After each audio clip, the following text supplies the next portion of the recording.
Hey, what's up? Today we're going to be talking about the Hornswoggle problem, a paper by Patricia Churchland on the mind-body problem, materialism, and neuroscience. The mind-body problem just being the separation between the physical stuff that you're made of and what seems to be this mind that we have, the subjective experience, consciousness, etc. So I'm just going to give you a little bit of context for the paper, and then I'm going to go into her two core arguments, and then I'm going to explore and critique them a little bit. So in March 1995, the Journal of Consciousness Studies puts out a thematic issue on the mind-body problem, and that's pretty normal. The next month, they did one on philosophical zombies, which is the idea that you might have a physical thing which does not have consciousness. But in January 96, in the next issue, almost every paper published in the journal is a response to the mind-body problem issue. And then again in February, and again in March, and once again in April, and even in May. All these papers going back to that March 1995 publication. And why is that? It's because of this guy, David Chalmers, philosopher. I believe at the time he was at University of California, Santa Cruz. He's now at NYU. And while he may look it, he's not a California beach bum. He's an Australian rocker type. He's like one of those cool hip philosophers, and very, very beloved figure in philosophy of mind. And in his paper, he codifies this notion of the hard problem of consciousness. And we'll talk a little bit about that. Here's him cleaned up for his TED Talk. You got to get that haircut if you're going to go talk in front of all the millionaires. In the hard problem of consciousness, in his argument, there's essentially two premises. I've obviously simplified the problem here, but the first premise is mechanistic accounts of brain states cannot describe facts about subjectivity. So here's a mechanistic account of brain state. So I am showing this Carmex in front of my camera.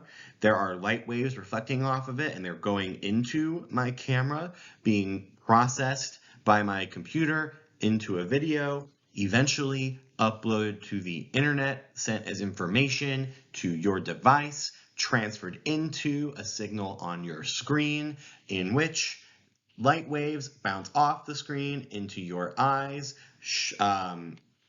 being flipped around, hitting the retina, being flipped around again in your brain, going through the dorsal and ventral pathways so that you can recognize what you're looking at.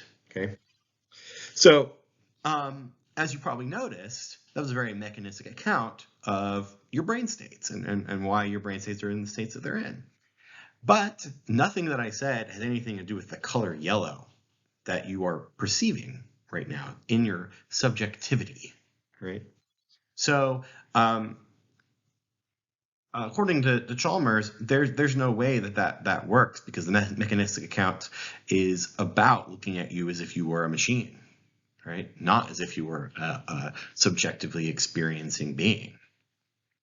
And so as it stands, according to Chalmers, neuroscience relies on these mechanistic accounts of brain states, which means, therefore, that neuroscience cannot describe facts about subjectivity, which therefore means for us to describe facts about subjectivity, either neuroscience will have to dramatically change or a new science will have to emerge. And when Chalmers published this paper, there was a whole lot of excitement about materialism and the explanations for the brain. You know, Francis Crick puts out the astonishing hypothesis, you are your brain states, et cetera, et cetera. People were really into this, especially if they were, non-theists. And so there was a big response to Chalmers' paper, hence all of those months where the Journal of Consciousness Studies is just churning out content of people writing about the so-called hard problem of consciousness. Including people like Daniel Dennett, the famous philosopher of cognitive science, pictured here on a boat. We've got Valerie G. Hardcastle, who is a psychologist, Francisca Varela, who is a biologist, and Bernard Bars, who is a neuroscientist who looks so much like David Bradley, it's bonkers.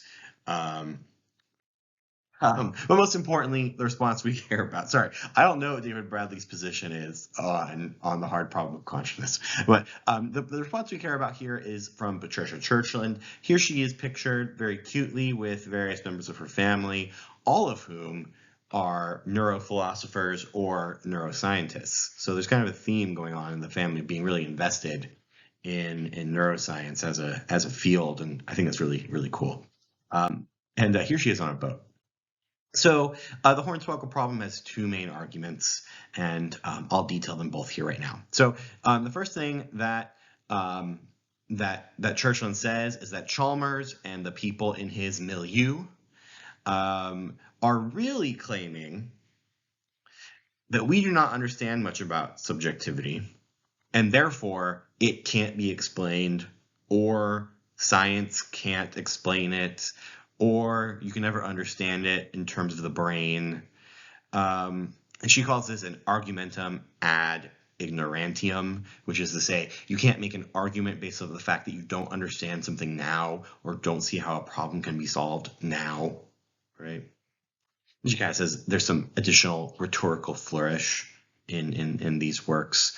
So that's her first argument, is essentially that this is the direction that these Chalmers and friends are making. And the second argument she makes is that we don't understand much about subjectivity. She agrees with that. And we want to understand more, which means we should study it more. And if we want to study it more, we shouldn't create philosophical obstacles to that process. And she sees Chalmers' hard problem as an obstacle to that process because it creates what she calls an explanatory chasm, and it frames the issue in a way as if it's unsolvable, and she doesn't want that. And so Chalmers is getting in the way of studying activity through his paper, and she doesn't like that. I think that's a fair concern, right? We don't want these chasms to stop scientists from doing the important work that we're all invested in, I think. So here's the deal. Argument one is kind of a classic straw man. Chalmers doesn't claim the premise that she offers, or doesn't make it a premise in his core argument, and doesn't seem to be claiming any of those things that are seemingly entailed by that position, right? So he's not really making an argument to ad absurdum, or sorry, ignorantium. So why is she saying that? Well, it's because she's kind of arguing against a vibe, against a bunch of people at once, instead of really engaging with Chalmers' arguments as they stand. And that's maybe not the best way to do philosophy. You kind of want to, deal with the hard problem of your interlocutor's argument instead of the easy problem of setting up an argument that's easy to beat. And Chalmers pretty much straight up says this. She often seems to be arguing with someone with views quite different than mine. But of course, they're still buds. Here they are together, all smile and happy, figuring out the nature of human experience. The second argument is that Chalmers is potentially creating this explanatory obstacle. Now, the paper came out in the 90s when I think her paper came out when I was 3 years old. And we've had 26 years, because I'm 29, of figuring out this consciousness stuff, this neuroscience stuff. And so now we can say, well, did Chalmers make it harder for scientists to solve or discuss this problem? And it kind of seems like that's not the case. So neuroscience is a really diverse field. We've got people who are Churchland-esque, global workspace theory as an example. We saw Bernard Bars and David Bradley earlier, as well as Stanislas Dehaene, I think is how you say his name, who does global neuronal workspace theory. It's kind of seen as an advancement by most people, though Bars is still going strong. And they're kind of like on the Churchland end. They believe that the hard problem's just going to go away as we keep on doing the science. And then you have the other end, the Chalmers end, right? Folks in integrated information theory who believe that we need to develop axioms based off of the phenomenological aspects of consciousness and then test those axioms in the lab. And they're kind of grilling really hard on this fundamental shift that we need to have to think about consciousness. And then, of course, we have the people who are correct. In my humble opinion. The predictive processing folks, Carl Friston, Lisa Feldman-Barrett, and Neil Seff, formulating the brain as a prediction machine, and a bunch of people are coming out with different articles on the hard problem of consciousness from a predictive processing lens. And they kind of stand in between. Their research program is a natural progression in a lot of ways of old neuroscience, and is also doing weird, fun, fascinating stuff with physics that I really appreciate from them, and a lot of people really appreciate from them. So, in summary, Churchland, a little mean to Chalmers, but they're buds, it's okay. It doesn't seem like we were hornswoggled. Neuroscience continues, even though people keep having this hard problem discussion, but we'll see. Maybe we have to have a fundamental change in paradigm. And then, I think Churchland's materialism, despite the problems in the paper, does a good job of balancing other accounts. I think that she represents a necessary voice of scientific progress in these discussions, and I really appreciate her for that. So here are some discussion questions, some things to think about. I could probably find more philosophers with boats if you're interested. It seems like it might be a thing. But yeah, I hope that that's helpful in the basics of the hard problem and objections from materialists and kind of what the neuroscience field looks like today from a very big picture. So thank you.